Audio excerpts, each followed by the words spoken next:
Quello che ha detto lei prima, ovvero il fatto di avere una palestra all'aperto, e è verissimo. Il problema è che molte volte anche i vari eventi sportivi che vengono fatti, soprattutto per quanto riguarda il ciclismo piuttosto che la corsa in montagna, avrebbero bisogno di fondi per dei beni immateriali, ovvero metterli tutti in un contenitore in maniera tale che la provincia interamente montana, e dico sempre anche interamente sportiva, possa avere anche una mappatura per quanto riguarda tutti i tracciati, in maniera tale da dare la possibilità agli sportivi di avere un patrimonio immateriale dove poter attingere. Noi l'abbiamo fatto ad esempio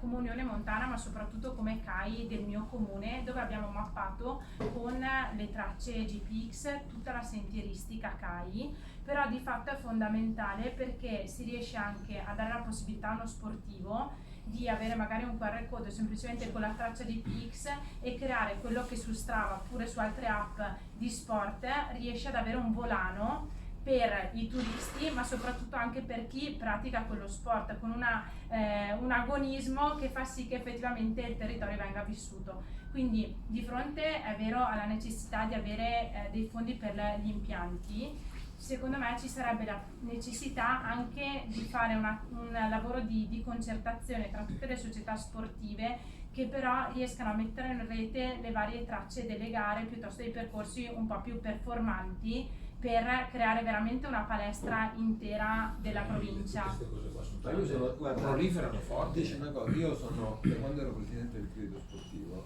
quindi sto parlando di 7-8 anni fa, che anche con il Ministero delle Infrastrutture e dello Sviluppo Economico, si chiamava così, ho cercato di far passare il concetto della mappatura delle reti, cioè quella ciclabile, quella equestre, quella dei cammini e quelle fluviali, perché ritengo che siano un valore di promozione anche turistica, oltre che di sviluppo della pratica sportiva, formidabili. Il turismo sportivo internazionale vive della conoscenza di queste opportunità e si orienta sulla base di questa offerta. Non ci sono ancora riuscito. Peraltro è anche paradossale perché esiste un piano della mobilità sostenibile che ha un suo verticale sulla ciclabilità, e la ciclabilità vive di reti ancora una volta,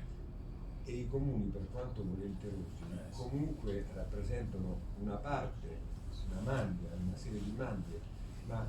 le regioni devono aiutarci a sviluppare anche dove non c'è la sensibilità che hai mostrato te, quello che è uno strumento indispensabile. La tecnologia è al servizio della mappatura, e le informazioni che possono essere contenute in un'app di questo tipo, al di là del fatto che lo facciate voi, assumono un senso e anche una sostenibilità quando sono su larga scala, quando sono integrate, quando sono interoperabili. E quindi ti seguo,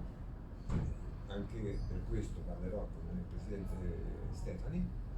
ma dovrò parlare con tutti i presidenti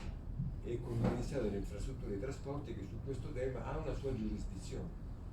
nel senso della collaborazione, se no saremo espressioni disarticolate di eccellenze circoscritte che comunque non riusciranno a raggiungere un obiettivo che non può essere puntuale, perché quando uno viene in Italia con questo spirito non cerca qualche fazzoletto di 1 metro quadrato, cerca un respiro molto più ampio, cerca il collegamento con le direttrici internazionali, con le grandi verticali, quindi ci faremo sentire anche con il nuovo presidente della regione. Credo che